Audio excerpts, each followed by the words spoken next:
Hello friends, नमस्कार। मैं आपका दोस्त शंकर प्रमोद। फ्रेंड्स,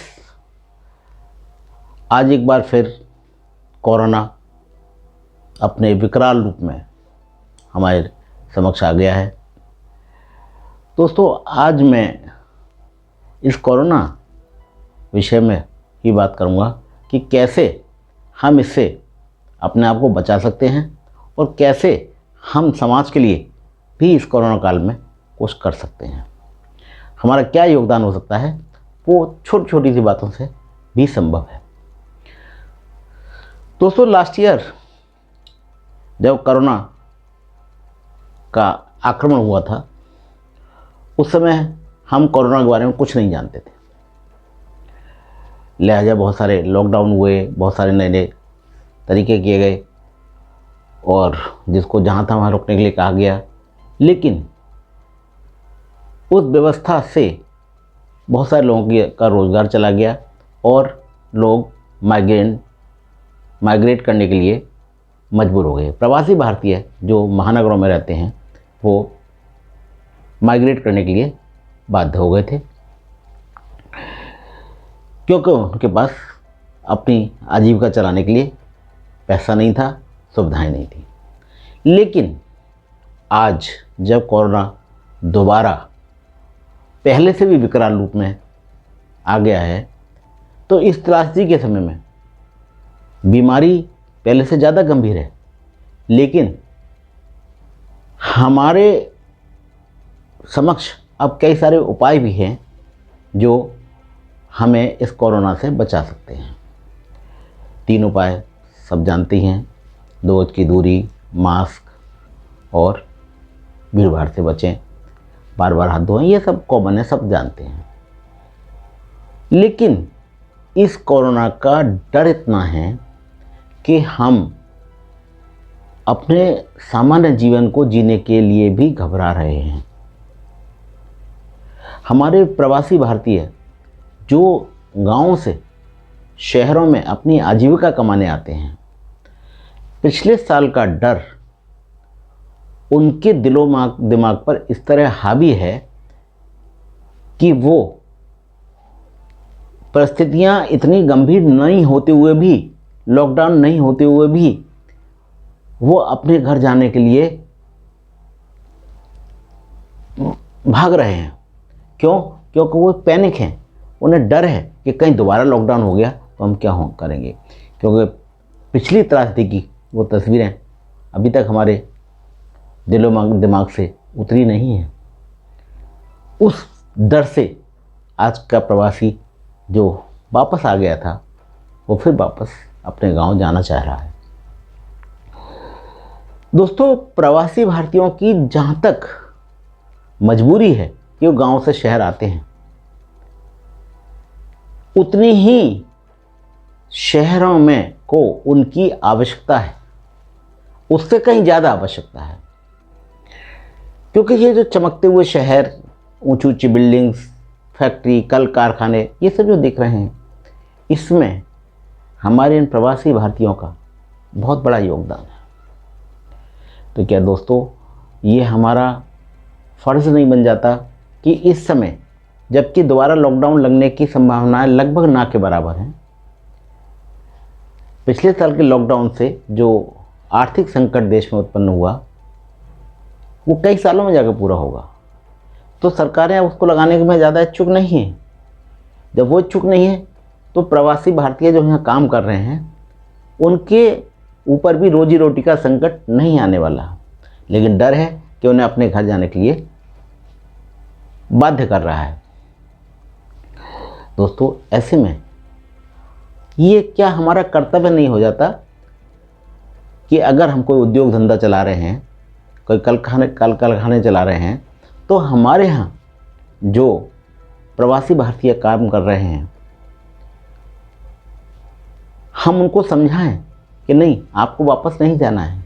और अगर किसी वजह से हफ्ते 10 दिन के लिए हमारी फैक्ट्रीज बंद भी होते हैं, तो हम उनके परिवार को चलाने की थोड़ी जिम्मेदारी ले लें।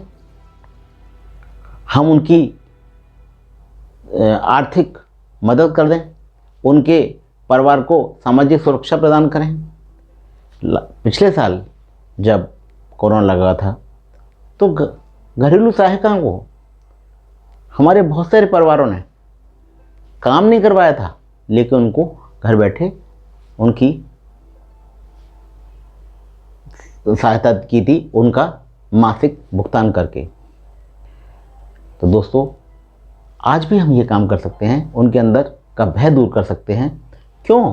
क्योंकि वो जो वर्कर हैं, अगर वो चले जाएंगे तो जहाँ उनका आना जाना एक परेशानी का कारण बनेगा, उनका पैसा खर्च होगा, वहीं हमारे उद्योग धंधे भी ठप हो जाएंगे। दोस्तों, ये जो वर्कर हमारे पास आते हैं, ये स्किल्ड भी होते हैं और अनस्किल्ड भी होते हैं। जो लोग उद्योग धंधे चलाते हैं वो समझ सकते हैं कि जो उनका स्किल्ड वर्कर है वो उनके लिए कितना महत्वपूर्ण है। रातों रात स्किल्ड वर्कर पैदा नहीं किया जा सकता, तो क्यों ना हम उनको इस बात के लिए समझाएं कि नहीं, आपको नहीं जाना, आपको यहीं रहना है, हम आपकी मदद के लिए हैं। अपनी घरेलू सहायिकाओं को रोकें। जो अनस्किल्ड लेबर है वो बेशक अनस्किल्ड है, लेकिन काम वो भी हमारे बहुत करती है, और उन कामों से ही हमारे परिवार चलते हैं, हमारी फैक्ट्रीज चलती हैं, हमारे कल कारखाने चलते हैं।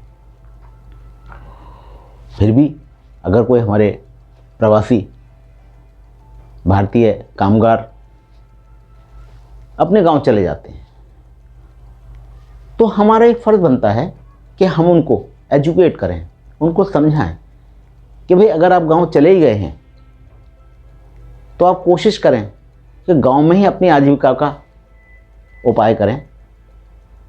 आप उन्हें फ़ोन पर भी गाइड कर सकते हैं। आप उन्हें बता सकते हैं कि आपके गांव में जो जो कमियां हैं आप उन्हें कैसे दूर कर सकते हैं। अगर वो ऐसा करेंगे, आपकी सलाह मिलेगी और वो ऐसा कुछ कर पाए, तो निश्चित रूप से उनकी आजीविका भी चलेगी, गांव का विकास भी होगा और हम अपना एक सामाजिक कर्तव्य पूरा करेंगे। दोस्तों, इसलिए बहुत आवश्यक है कि हम पलायन कर रहे मजदूरों को रोकें, उनकी आर्थिक मदद करें, उन्हें सामाजिक सुरक्षा दें। अगर उनके पास किराया नहीं है रहने के लिए, मकान का किराया देने के लिए नहीं है, तो हमें थोड़े दिन उनको किराया ना मांगें, उनको रहने दें। दूसरा, हम उनको एक और मदद कर सकते हैं। हम उन्हें समझा सकते हैं कि देखिए, आपातकाल कभी भी आ सकता है। उस आपातकाल का सामना करने के लिए हमें हमेशा तैयारी करनी चाहिए।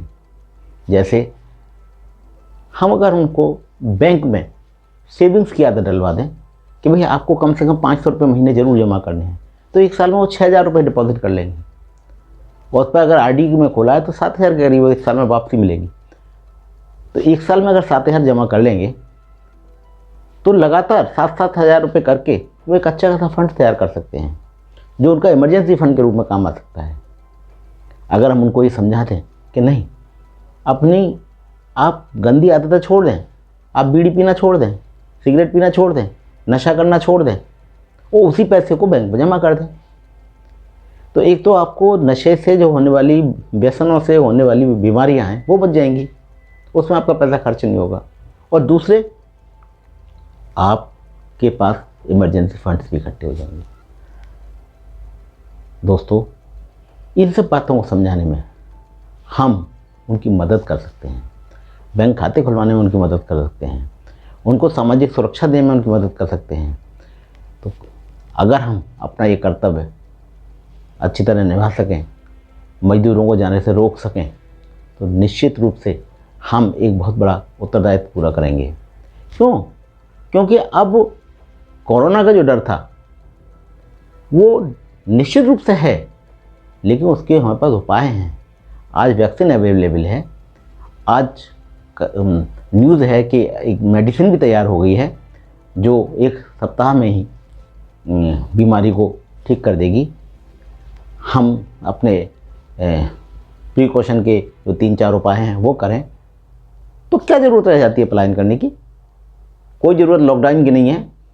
जब लॉकडाउन ही नहीं होगा तो पलायन भी नहीं होगा, पलायन नहीं होगा तो रोजी रोटी चलती रहेगी, फैक्ट्रीज बंद नहीं होंगी, हमारे रोज़गार धंधे सब चलते रहेंगे।